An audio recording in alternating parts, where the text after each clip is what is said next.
Hey everyone, want to just give a quick little update. I am in New York right now. It is a crisp, clear, beautiful, absolutely gorgeous fall day, and it almost makes communism worth it. Let me show you.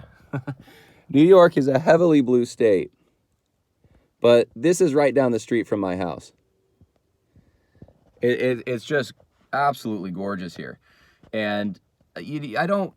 People, you move away from an area, come back, they sometimes realize all the things they took for granted or enjoyed that they didn't have, and I'm no exception to that. It's been about 4.5 years almost since I was in this area, and now that I'm back, I'm realizing just how beautiful it is. So almost makes being in a blue state worth it. Not quite, almost.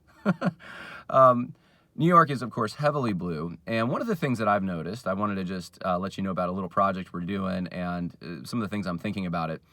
As I've gone across the country, I have seen just massive demographic shifts.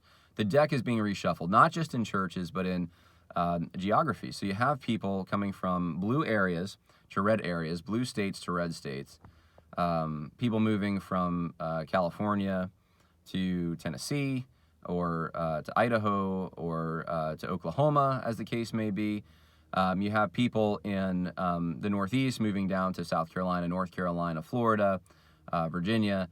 And the reason that they're doing that is sometimes financial, sometimes they're following family that's down there. I mean, they have their little things in their box, their little box they live in that in their minds are the reasons they're doing what they're doing. But I think there's obviously, I think it's obvious actually, there's way more to this. In the area I live in now, it was heavily red up until very recently. Both the counties, the county I live in now and across the bridge where I grew up, that county heavily red. It's apple country where I am now. In fact, my first job growing up, it kind of went from rural to suburban to now almost semi-urbanish just in my lifetime. But my first job was on a farm down the street, picking apples, and it was a heavily red county for the most, well, not heavily, but it was red. It was definitely red. And so it's blue now. And so is the county I currently live in. And this really only happened within the last year or two. And it's happened because people have moved out of New York City in droves. They're just trying to escape. It's escape from New York, and they're going, of course, down south, but a lot of them are coming upstate where it's more rural. And why are they doing that? Why are they fleeing these heavily blue areas for a place that they actually made blue, but it was red? So when they moved, it was a red area. Why are they doing this? And I think that people are not probably thinking through this that deeply. Why was it so terrible in the place they lived that they felt like they had to move? And if they really think through it, they probably will come to the conclusion there are policies that they voted on, that they approved, that actually became part of the reason they actually fled the area that they lived in. The power that they gave to the central authority in that area, the control that the government had over their lives, I mean, that's the main reason people are leaving New York City for other places. What happened last year was devastating. What happened last year in regards to both COVID and the reaction to COVID and the BLM nonsense and how the police stood down so often, these are the things that are contributing to people leaving. And so here's a project. I'll just tell you real briefly. There's a project that we're working on. It's like, I don't know, 2-minute, 3-minute little piece. It's not like PragerU. It's kind of like, it really is like a commercial.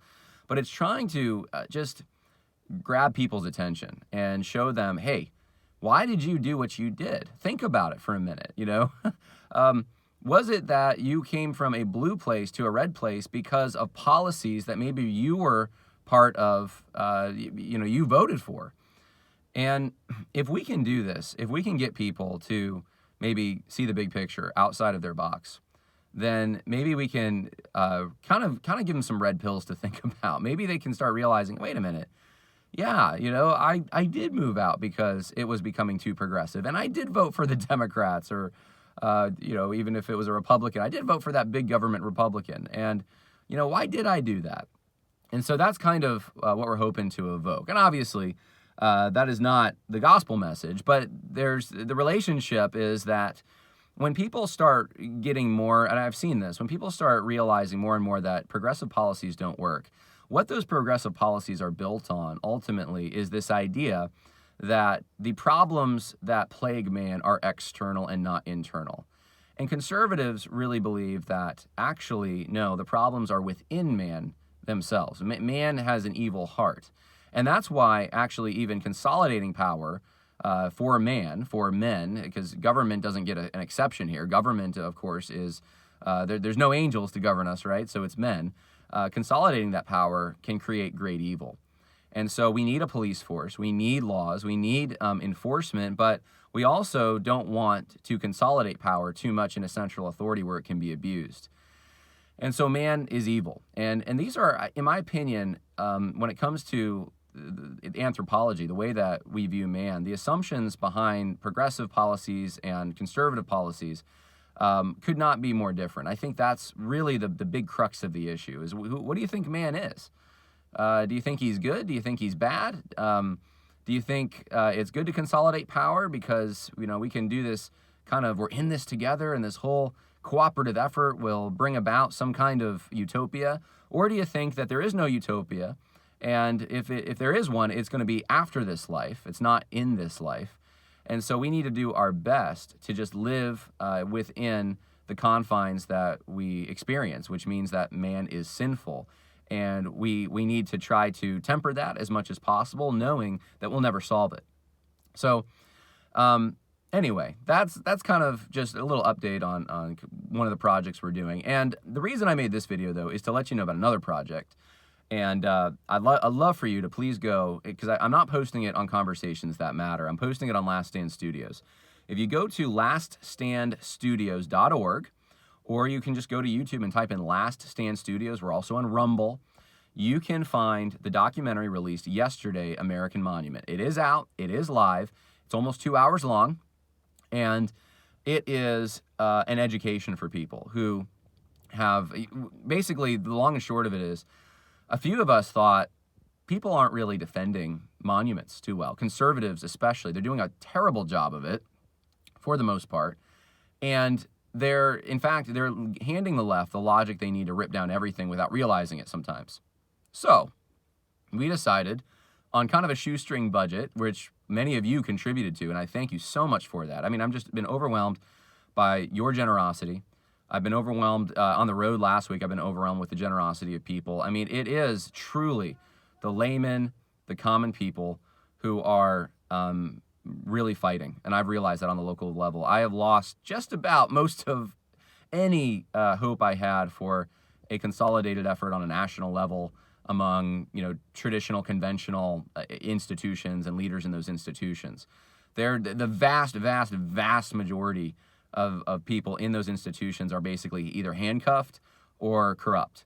They can't do what they want to do, or they feel like they can, and they don't have the ability, in their minds at least, to go ahead and do it, or they are just corrupt and they don't actually have the intention of fighting the left in the way that the left needs to be fought. So it's going to be the laymen, and I realize that. It's going to be the local communities, and I've said it over and over. Please get involved in your local community.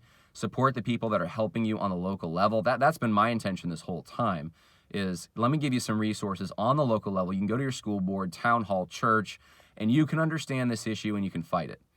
And of course, I'm talking about the social justice issue and kind of the wide umbrella that, everything that fits within that, all of those different things.